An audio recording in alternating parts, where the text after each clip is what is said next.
Hier en PH, Saint-Simon, le leader, recevait le TAC dans un derby qui pouvait permettre, en cas de victoire des Verts et Blancs, de prendre une bonne avance au classement. Et ce sont les locaux qui vont s'illustrer les premiers. Saïd est trouvé sur le côté droit, va réaliser un grand pont avant de centrer pour Serginho qui manque sa reprise.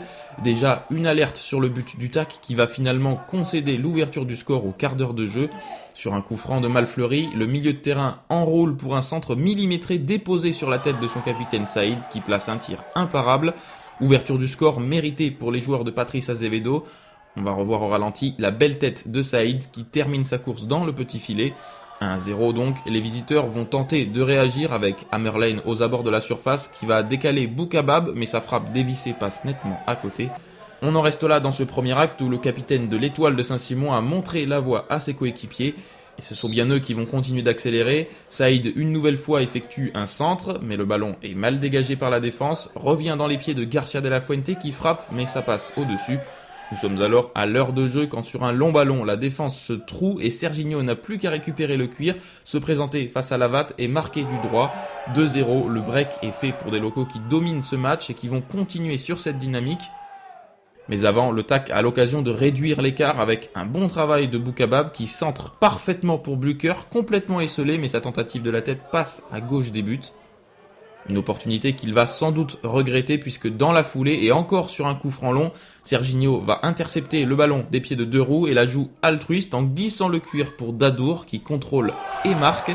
L'ancien joueur de Saint-Alban, Saint-Jean ou encore des Fontaines s'est cette fois transformé en passeur et permet à son équipe de mener 3-0. La dernière occasion de cette rencontre sera à l'actif des joueurs du TAC où Azema, sur coup franc encore une fois, trouve la tête renversée de Dariès qui heurte le poteau. Pas de barreau d'honneur pour les visiteurs qui s'inclinent donc 3-0 chez les voisins de Saint-Simon qui peuvent légitimement entrevoir la montée. Je vous laisse écouter les réactions des deux coachs et on terminera par le traditionnel pilou-pilou dans le vestiaire des Verts et Blancs.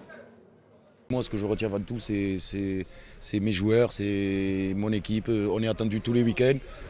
On ne prétend pas être supérieur à tout le monde, mais on monte en puissance et j'ai un bon groupe. Et aujourd'hui, je suis vraiment content parce qu'ils donnent tout, ils sont bien, ils ont la joie de vivre. Enfin, moi, je suis heureux aujourd'hui, quoi.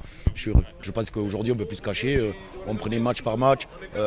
Aujourd'hui, même si tout le monde me dit que j'ai une très bonne équipe, rien n'est acquis. Sans travail, sans rien du tout. Donc, on peut dire aujourd'hui qu'on va essayer de jouer les premiers rôles. À l'échauffement, je ne sentais pas mes joueurs. Dans le match, ils ne sont jamais rentrés dans le match. J'ai deux joueurs qui sont arrivés au coup d'envoi. J'ai un troisième qui n'est pas venu. À partir de là, on ne met pas tous les ingrédients pour essayer de taper le leader, quoi. Eux, ils ont joué sur leur force. Ils ont été bien en place. Ils ont su contrer comme il fallait. Et je pense qu'ils méritent amplement leur victoire. On a eu ce qu'on mérite aujourd'hui et félicitations à mon pote Patrice pour la DHR.